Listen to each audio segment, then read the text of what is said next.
اللہ اللہ اللہ اللہ اللہ اللہ اللہ اللہ۔ بسم اللہ الرحمن الرحیم۔ الحمد للہ وکفی وسلام علی عبادہ الذین اصطفی، اما بعد۔ اعوذ باللہ من الشیطان الرجیم، بسم اللہ الرحمن الرحیم۔ ولا تکن من الغافلین۔ سبحان ربک رب العزة عما یصفون وسلام علی المرسلین والحمد للہ رب العالمین۔ اللہم صلی علی سیدنا محمد وعلی آل سیدنا محمد وبارک وسلم۔ اللہم صلی علی سیدنا محمد وعلی آل سیدنا محمد وبارک وسلم۔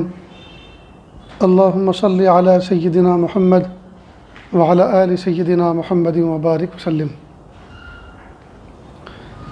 مقصد زندگی اللہ کی بندگی اور مقصد حیات اللہ تعالیٰ کی یاد۔ نہ ہم اپنی مرضی سے اس دنیا میں چل کر آئے اور نہ اپنی مرضی سے دنیا سے جائیں گے۔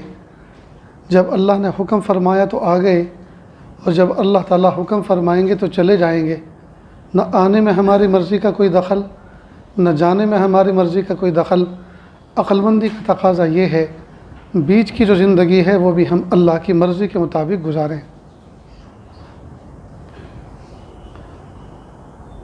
میں نے قرآن پاک کی آیت آپ کے سامنے پڑھی۔ اللہ فرماتے ہیں غفلت والے لوگوں میں سے مت بنو۔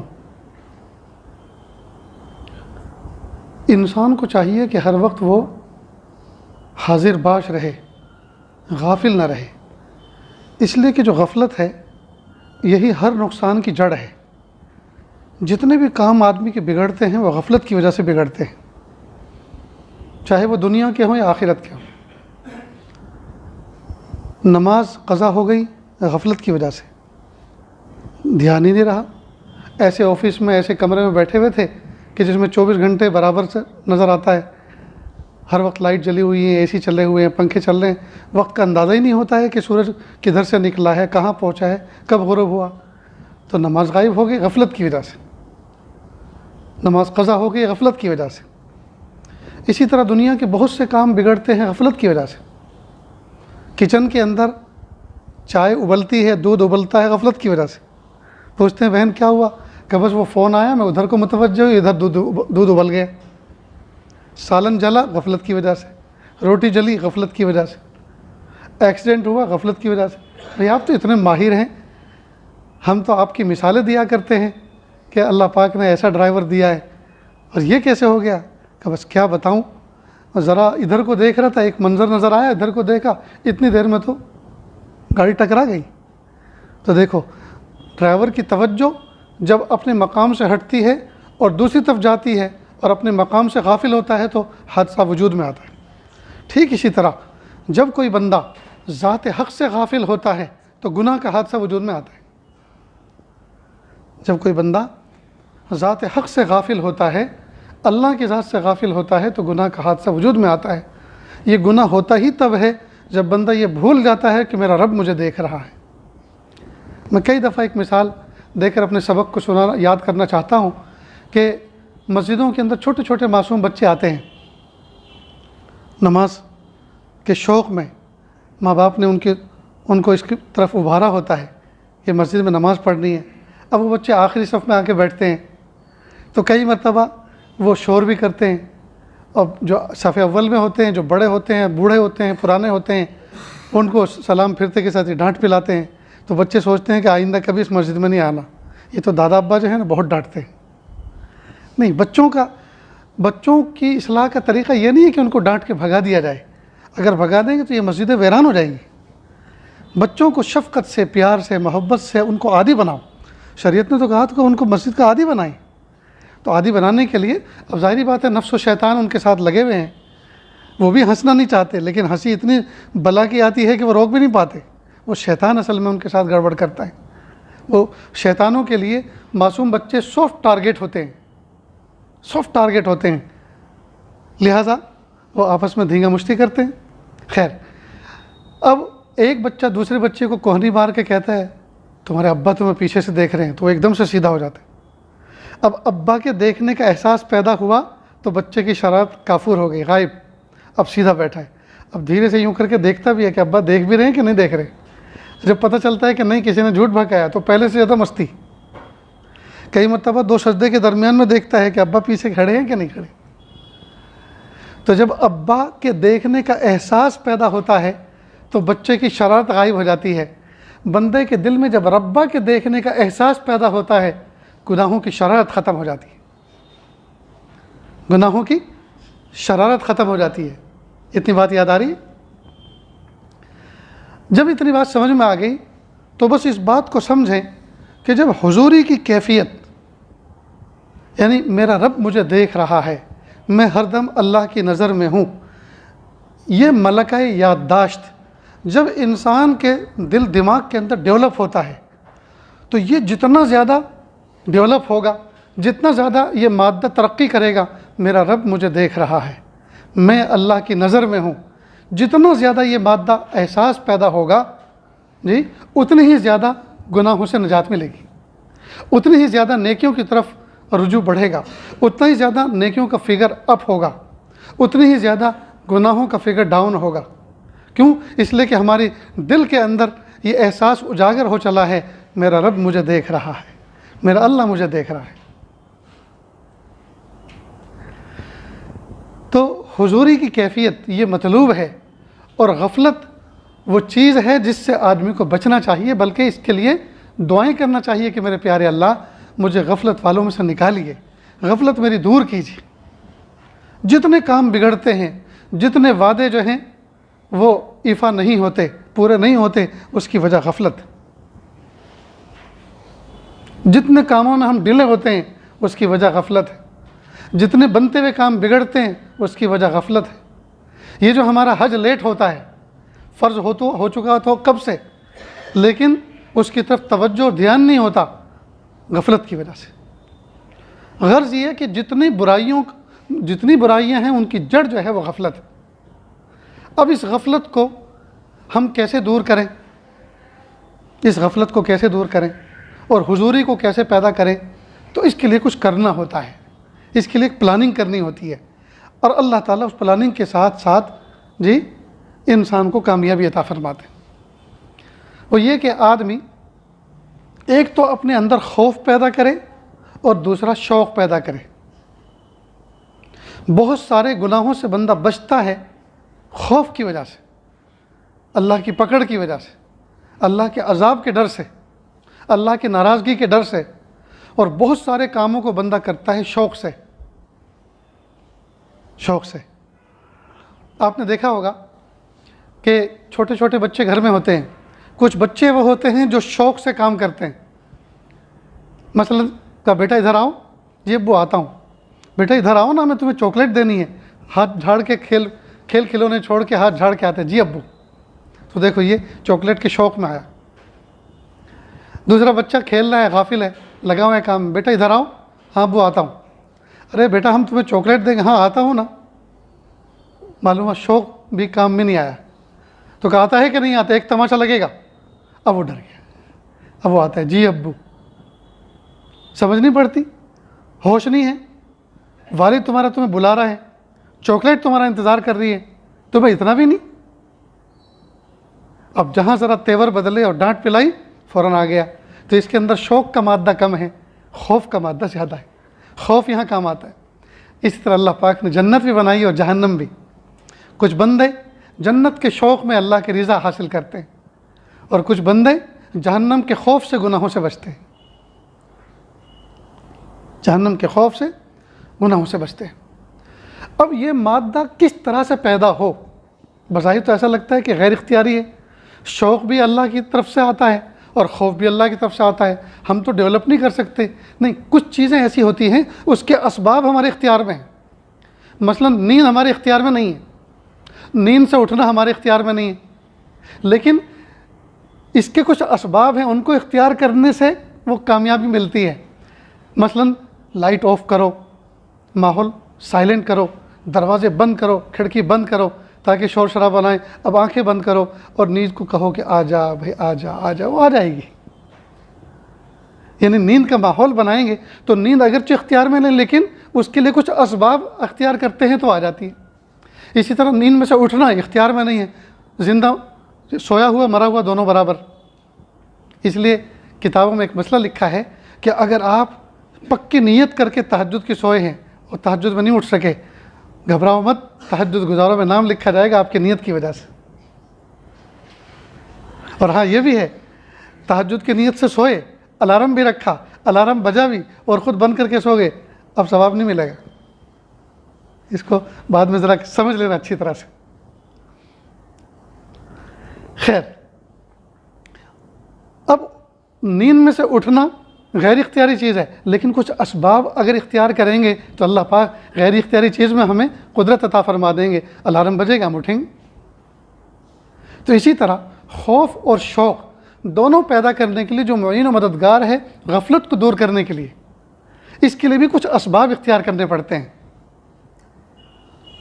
اس کا طریقہ یہ ہے کہ آدمی موت کا مراقبہ کرے، خوف پیدا کرنے کے لیے اور گناہوں سے بچنے کے لیے موت کا مراقبہ کرے۔ مراقبہ کہتے ہیں گردن جھکا کے غور فکر کرنا، یہ ذکر کے لیے بھی ہوتا ہے، مثلا اللہ کی رحمت آ رہی ہے، میرے دل میں سما رہی ہے، میرے دل سے گناہوں کی ظلمت و سیاہی دور ہو رہی ہے، میرا دل کہہ رہا ہے اللہ اللہ اللہ۔ اب یہ توجہ کر کے آپ بیٹھے ہیں اور دل میں اللہ اللہ کا تصور کر رہے ہیں، تو یہ ذکر قلبی بھی ہوا، اور اس کو ذکر خفی بھی کہتے ہیں اور اس کو مراقبہ بھی کہتے ہیں۔ اور مراقبے کی ایک قسم یہ بھی ہے، بہت سارے قسم کے مراقبے کہ آپ موت کا مراقبہ کریں، اور موت کا مراقبہ انتہائی اکثیر ہے غفلت دور کرنے کے لیے۔ اس کا طریقہ یہ ہے کہ بندہ چہار زانو قبلہ رخ ہو کر بیٹھے اور اپنے دل میں یہ سوچے، دیکھو میری موت آ رہی ہے، موت کا فرشتہ آیا، اس نے میری روح کو قبض کر لیا، میری روح تو چلی گئی، اب میرا جسم گھر میں پڑا ہوا ہے، میرے بچے رو رہے ہیں، بیوی رو رہی ہے، میرے بھائی بہن رو رہے ہیں، گھر کے اندر ایک قسم کا ازدحام ہے۔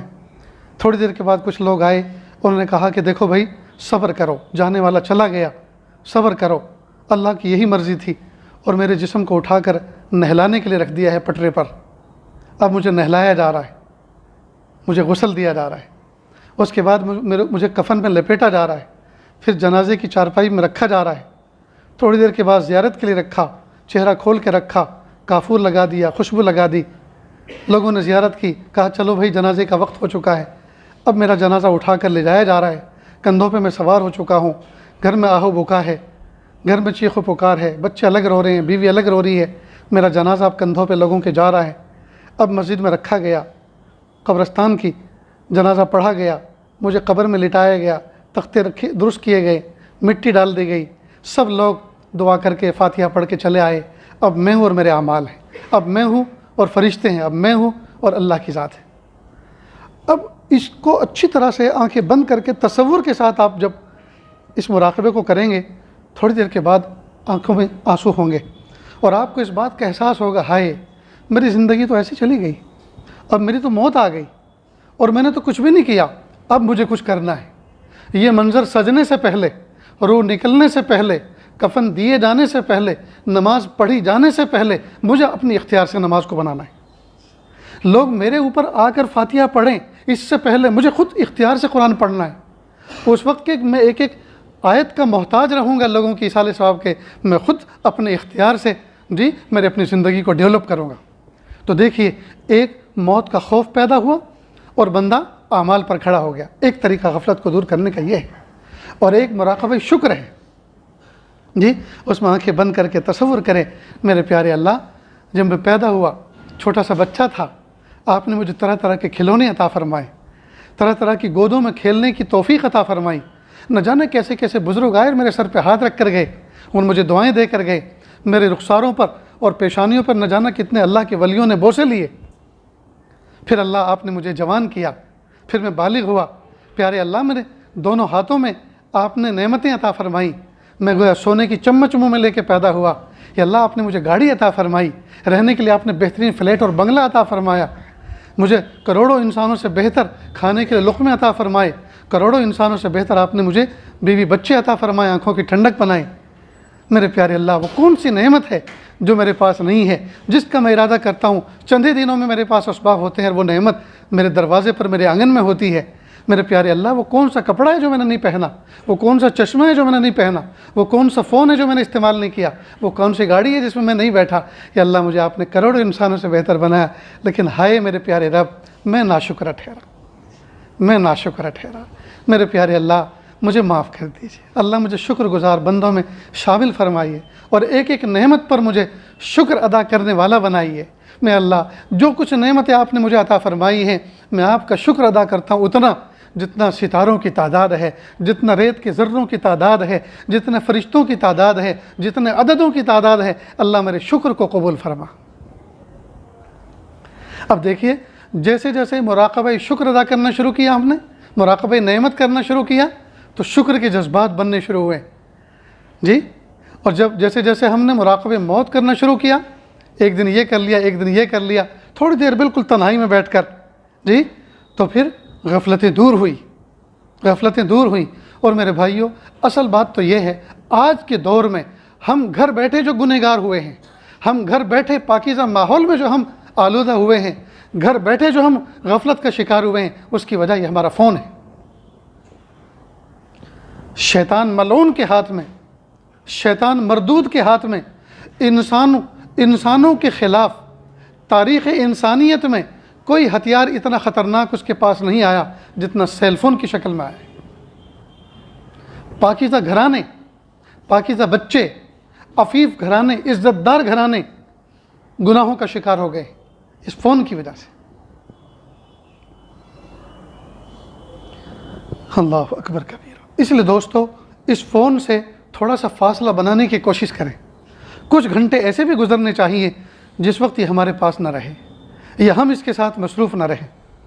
آج ہمارا حال یہ، تلاوت بھی کرتے ہیں تو یوں فون رکھ کے، ایک نظر قرآن پر، ایک اسکرین پر، اور جہاں کوئی واٹس ایپ آیا تو یوں کر کے قرآن پاک پڑھ رہے ہیں اور کھول کے دیکھ رہے ہیں۔ کتنی بے غیرتی کی بات ہے۔ یہ تو اللہ حلیم ہے، برداشت کرنے والے ہیں جی، ورنہ کب کے ہم ہلاک ہو چکے ہوتے۔ کتنی بڑی غفلت کی بات ہے۔ موبائل فون یوں کر کے ہم تلاوت کر رہے ہیں، اس کا مطلب یہ کہ ایک توجہ ادھر، اللہ اہم نہیں ہے۔ دنیا کے افسروں کے پاس جاتے ہیں تو موبائل سوئچ آف کر کے جاتے ہیں، دنیا کے افسروں کے پاس موبائل کی سوئچ آف کر کے جاتے ہیں۔ اگر میونسپلٹی کے افسر کے پاس گئے ہیں اور وہاں فون آ گیا اور وہ دیکھ رہا ہے اور ہم نے ریسیو کر لیا، تو فائل پھاڑ کے پھینک دیتا ہے کہ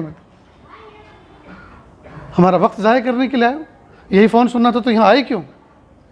تو دنیا کے ایک معمولی سے افسر کی اتنی اہمیت ہے کہ اس کے پاس جاتے ہیں، فون نہیں سنتے، فون باہر جمع کر کے جاتے ہیں، کسی کے حوالے کر کے جاتے ہیں، آف کر کے جاتے ہیں۔ اللہ تعالیٰ کو ہم نے اتنا بھی درجہ نہیں دیا؟ ہائے ہائے، کتنی بری بات ہے۔ اس لیے قرآن پاک کی تلاوت حضور قلب کے ساتھ کریں، نماز حضور قلب کے ساتھ پڑھیں، غفلت سے نکلیں دوستو۔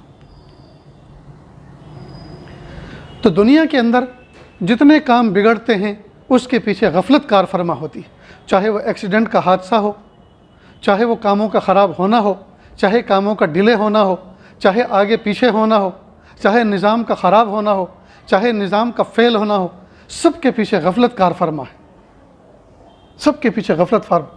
اور پھر یہ غفلت جس شخص کے ساتھ جڑے گی اسی اعتبار سے، اگر ملک کا وزیر اعظم غافل ہوگا پورا ملک تباہ و برباد ہو جائے گا، ملک کا مینجمنٹ سسٹم اگر غافل ہوگا پورا نظام درم برہم ہو جائے گا، ہیلتھ والے غافل ہوں گے ہیلتھ کا نظام گڑبڑ ہو جائے گا، میونسپلٹی والے غافل ہوں گے، ندی نالوں کی صفائی نہیں کریں گے، گٹر لائن کی صفائی نہیں کریں گے، گندا پانی لوگوں کے گھروں میں گھومتا پھرے گا۔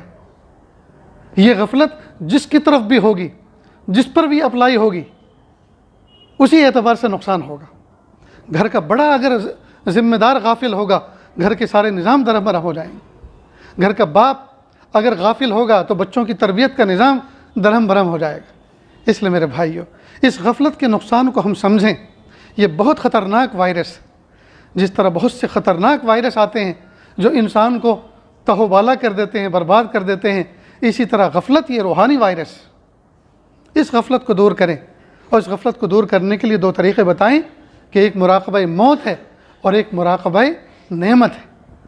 ہم نعمتوں کے بارے میں سوچیں اور اللہ کا شکر ادا کریں، ہم موت کے بارے میں فکر کریں اور سوچیں کہ ہماری زندگی کی شام ہونے جا رہی ہے، ہماری زندگی کا اختتام ہو رہا ہے، اور جب آنکھیں کھولیں اور دنیا کے اندر اپنے آپ کو محسوس کریں تو سوچیں ہائے یہ تو موت کو میں نے اپنے اوپر اپلائی کر کے دیکھ لیا، اور اب موت کے بعد کے جو مرحلے ہیں اس کے لیے تو میں نے کوئی بھی تیاری نہیں کی۔ اس لیے دوستو اپنی دعاؤں میں اور تنہائیوں میں اللہ کے سامنے کہنا چاہیے، میرے پیارے اللہ، جس کا کھایا ہے کھلانے کا تصور نہیں، جس کا لیا ہے دینے کا خیال نہیں، سارے معاملات چوپٹ، نماز باقی، روزے باقی، تلاوت باقی، ذکر باقی، سارا کا سارا نظام تو ادھورا پڑا ہے۔ اگر اسی حال میں موت کا فرشتہ آ گیا لینے کے لیے، موت کا فرشتہ آ گیا لینے کے لیے، جی تو پیارے اللہ میں کس حال میں آپ کے پاس پہنچوں گا اور کیا میں وہ آپ کو دکھاؤں گا؟ میری تو کوئی بھی تیاری نہیں، میری تو کوئی بھی تیاری نہیں۔ میرے ایک بہت پیارے دوست تھے رشید خان، کیم کے قریب میں ایک بستی میں رہتے تھے۔ عید سے 3 دن پہلے ان کا انتقال ہوا۔ بہت پیارے آدمی تھے، تاجر تھے، زمینیں لیتے تھے، کنسٹرکشن کرتے تھے، بیچتے تھے، زمین کے ٹکڑے خریدتے تھے، بیچتے تھے۔ اللہ پاک نے دین کے راستے میں خرچ کرنے کا ان کو ایک عجیب ملکہ عطا فرمایا تھا۔ انتقال کے بعد میں کچھ علماء کے درمیان بیٹھ کر ان کے محاسن ذکر کر رہا تھا، ان کے اندر یہ خوبی تھی، یہ خوبی تھی۔ تو اسی مجلس میں ایک عالم بیٹھے تھے، انہوں نے کہا کہ مولانا میں ان کی بستی میں ایک مکتب پڑھانے کے لیے جایا کرتا تھا، تو مکتب کی ذمہ داری تو ان سے متعلق نہیں تھی، لیکن ان کو پتہ چلا یہ ہمارے بچوں کو ہماری بستی میں پڑھانے کے لیے آتے ہیں، ہر مہینے 2000 روپے مجھے ہدیہ دیا کرتے تھے۔ اور ایک مرتبہ مجھ سے یہ کہا کہ مولانا آپ لوگوں کی تنخواہیں بہت محدود ہوتی ہیں، اچانک کئی مرتبہ کوئی ضرورت پیش آ جاتی ہے، ہاری بیماری ہوتی ہے، تو اگر اللہ نہ کرے کوئی ایسی بات پیش آئے تو پریشان مت ہونا، میرے آفس پہ آ کے لے کے جانا، پیسے لے کے جانا، اور اگر میں کسی میٹنگ میں ہوں تو یہ دیکھ کر کے میں مصروف ہوں ایسے چلے مت جانا، میٹنگ میں آ جانا، اور یوں مت کہنا کہ مجھے پیسے چاہیے، بلکہ یوں کہنا رشید خان آپ کے پاس جو میرے پیسے رکھے ہوئے ہیں اس میں سے 4000 کی مجھے ضرورت ہے، آپ کے پاس جو میرے پیسے رکھے ہوئے ہیں اس میں سے 4000 کی مجھے ضرورت ہے، تاکہ کوئی یہ نہ سمجھے کہ مولانا بھیک مانگنے کے لیے آئے، اور آپ کی قسمت کے تو میرے پاس رکھے ہی ہوں گے نا، تبھی تو آپ آئیں گے میرے پاس۔ اللہ اکبر کبیرہ، کتنی بڑی فہم۔ بچپن میں جس بستی میں ہماری آنکھیں کھلی، وطن میرٹھ میں، قریب میں ایک گاؤں تھا سردھنا، آج بھی ہے، ہماری بستی سے وہاں بس چلا کرتی تھی، اور 30 پیسے ٹکٹ تھا آدھا، اور 60 پیسے فل ٹکٹ تھا۔ ایک بس کے جو کنڈکٹر تھے وسیع الرحمان ان کا نام تھا، کسی نے گولی مار کے شہید کر دیا تھا، اللہ تعالیٰ ان کو جنت نصیب فرمائے، بلند درجات فرمائے۔ ایسے پیارے آدمی تھے کہ کنڈکٹر ہونے کی حیثیت سے ٹکٹ لیتے تھے، ہر ایک کی سیٹ کے پاس جاتے اور کہتے بھائی صاحب، بہن جی، ٹکٹ، بڑے ادب کے ساتھ۔ اور کوئی عالم طالب علم ہوتا، مثال کے طور پہ 50 پیسے ان کو دینے ہوتے اور 2 روپے ان کو دیتے، تو وہ 2 روپے لے لیتے، 2 روپے لے لیتے اور 4 اٹھنی ان کو واپس کر دیتے، پیسے نہیں لیتے تھے، تاکہ دیکھنے والوں کو یہ لگے کہ ان سے بھی لیا ہے، لیکن ان کو محسوس ہو جائے کہ نہیں لیا، اس لیے کہ اگر نہیں لیں گے، منع کریں گے، تو ہو سکتا ہے دوسرا کہے بھائی ہم ان کے اندر کون سے سرخاب کے پر لگے ہیں کہ ان سے آپ ٹکٹ نہیں لے رہے اور ہم سے مانگ رہے ہیں۔ اس طرح سے وہ عزت کا پردہ بھی رکھتے تھے اپنا، اور دوسرے کی بھی عزت سنبھالتے تھے۔ تو اگر مثال کے طور پہ کسی سے 50 پیسے ٹکٹ لینا ہے جی، اور اس نے 2 روپے دیے، تو وہ 4 اٹھنی واپس کر دیتے تھے کہ آپ سے نہیں لینا، اس طرح سے۔ تو اللہ کے نیک بندے ایسے بھی ہوتے ہیں۔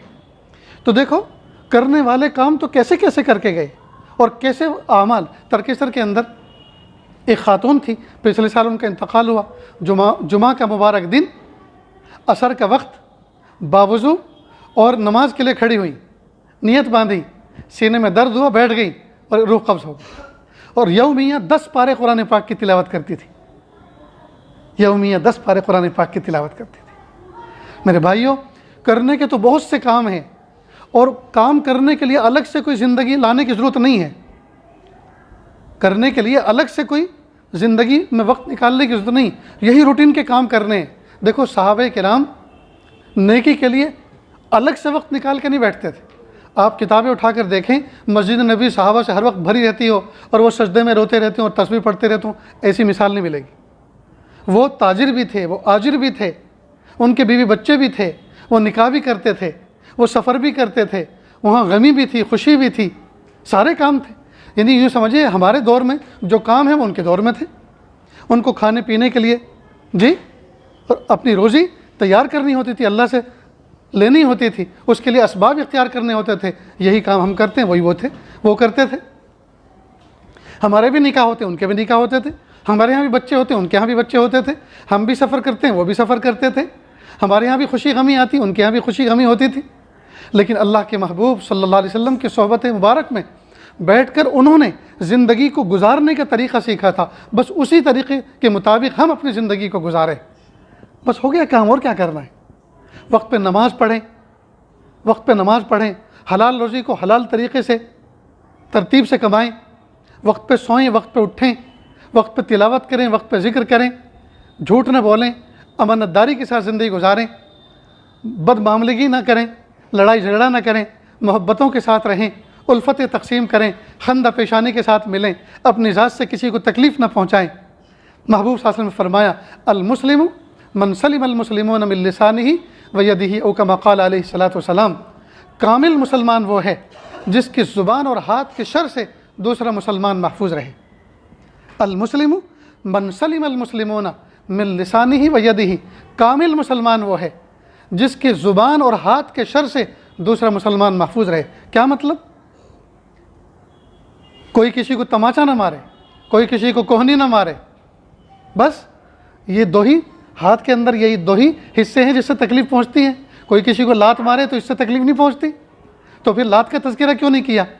نہیں, بس دو عضو ذکر کرنے کے بعد گویا اس میں احاطہ کر لیا کہ ساری کی ساری تکلیفیں اس میں جمع ہو چکی. ہاتھ سے تکلیف نہ پہنچائیں, تکلیف کی جتنی قسمیں ہو سکتی ہیں اس میں آ گئی. واٹس ایپ پر کوئی میسج لکھ کر آپ وائرل کریں کسی کے بارے میں, یہ بھی کسی مومن کو تکلیف پہنچانا ہے.